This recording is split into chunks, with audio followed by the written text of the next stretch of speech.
Hazrat Shahjalal auto AC যে প্রতিষ্ঠানটি অত্যন্ত সুনামের সহিত দীর্ঘ 20 বছর যাবৎ নারায়ণগঞ্জের সকল মানুষকে প্রাইভেট গাড়ির এসি যে কাজগুলা এই সুবিধাগুলো দিয়ে আসতেছে। এই প্রতিষ্ঠানটি এনএস টাওয়ারের যে মালিক কর্তৃপক্ষ আছে তাদের লিজকৃত জায়গাতে আমরা ভাড়ায় এই প্রতিষ্ঠানটি চালাইতেছি। এই লিজে এই ভাড়ার টাকাটা সম্পূর্ণভাবে এই সাত্তার জামে মসজিদে দেওয়া হয়।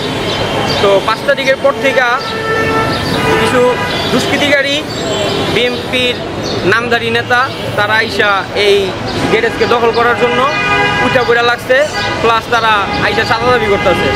তো আমাদের গ্যারেজের যে মালিক করিম কাকা দেখা গেছে বিভিন্ন পাসপাতি আনার জন্য ঢাকা থাকে, বিভিন্ন প্রতিষ্ঠান থেকে বিল তোলার সময় গ্যারেজে সবসময় থাকে না।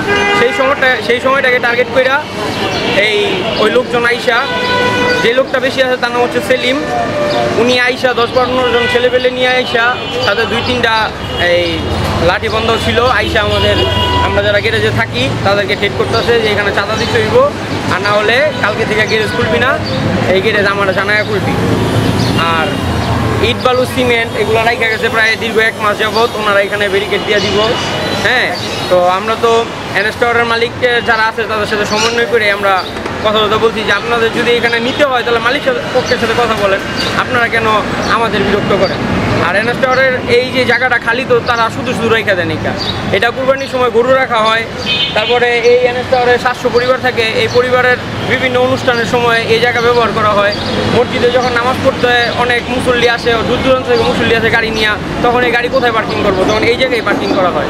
আবার এই যে জিম চলে এনএস টাওয়ারে, এই জিমের যারা আসে জিম করতে আসে তারাও এখানে গাড়ি রাখে। তো আমি প্রশাসনের দৃষ্টি আকর্ষণ করছি, আমরা ফতুল্লা থানায় ইতিমধ্যে এই সেলিম তারপর হারুন ওনাদের নামে মামলা করছি। আমরা প্রশাসনের দৃষ্টি আকর্ষণ করছি অতি দ্রুত তাদেরকে আইনের আওতায় আনেন, যাতে তারা এই সাধারণ মানুষকে এবং এইসব ব্যবসা প্রতিষ্ঠানে তারা কোনো অন্যায় কাজ করতে না পারে, চাঁদাবাজি দাবি করতে না পারে। আরেকটি কথা বলি, এখানে তারা যে আসতেছে তারা জাকির খানের নাম ব্যবহার করতেছে, জাকির খান পাঠাইছে, আবার বলতেছে মহানগর বিএনপি সেক্রেটারি এই টিপু সাহেবের কথা বলতেছে। আসলে টিপু সাহেব জাকির খান ওনারা তো আর ওদেরকে শিখাই দেয় নাই, ওরা নিজের বলে ওনাদের নাম বিক্রি করে এইসব এই অসহায় মানুষদের বা ভদ্র পরিবারদের ডিস্টার্ব করতেছে। আমরা প্রশাসনের দৃষ্টি আকর্ষণ করি অতি দ্রুত যাতে এটার বিচার করা হয়। আর আমাদের এই প্রতিষ্ঠানে যে সিসি ক্যামেরা ছিল, এই সিসি ক্যামেরা সম্পূর্ণ ভিডিও দেওয়া আছে। ওরা এসে অকথ্য ভাষায় গালাগালি করছে, হাতে লাঠি বান্ধা নিয়ে আসছে। আমরা অবশ্যই প্রশাসনের কাছে এটার বিচার চাই। আমরা এনএস টাওয়ারে আমরা বাসিন্দা, এবং আমরা এনএস টাওয়ারে আমরা জমির মালিক।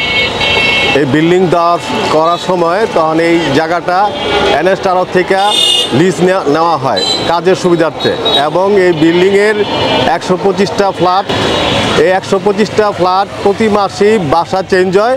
এখানে এই জায়গাটা আপনার অনেক সময় বাসা বাড়ি চেঞ্জ করার সময় ট্রাক ঢুকে এবং মালামাল আপনার নেওয়া হয় বা বাসা বাড়ি চেঞ্জ হয়। হ্যাঁ, বর্তমানে আপনার দেখা যাচ্ছে কিছু দুষ্কৃতকারী এই জায়গাটা দখল করার জন্য উঠটা পড়ে লেগেছে।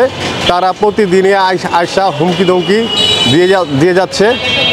তারা আপনার ইটা বালু নিয়ে আসছে। হ্যাঁ, আপনার সামনে মসজিদ, এই মসজিদের প্রতি শুক্রবার দিনই মুসল্লিরা আসে, অনেকে আপনার এখানে গাড়ি রাখে। এই জায়গাটা আমাদের আজ থেকে আমরা 20-25 বছর ধরে আমরা ইউজ করতেছি।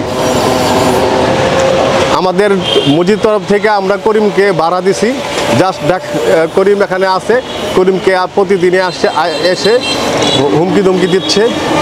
হ্যাঁ, তা আমরা এই আপনার জেলা প্রশাসককে চিঠি দিয়েছি, হ্যাঁ, যে পুলিশ সুপারের বরাবর চিঠি দিয়েছি, এবং আমরা থানা একটা কমপ্লেন দিয়েছি। হ্যাঁ, আমরা চাই যে এই জায়গাটা যাতে বাহিরের লোক এসে যাতে আমাদের হুমকি ধুমকি বা এই জায়গা যাতে দখল করতে না পারে। হ্যাঁ, চাই আমরা প্রশাসনের বরাবর আমরা আবদার জানাচ্ছি।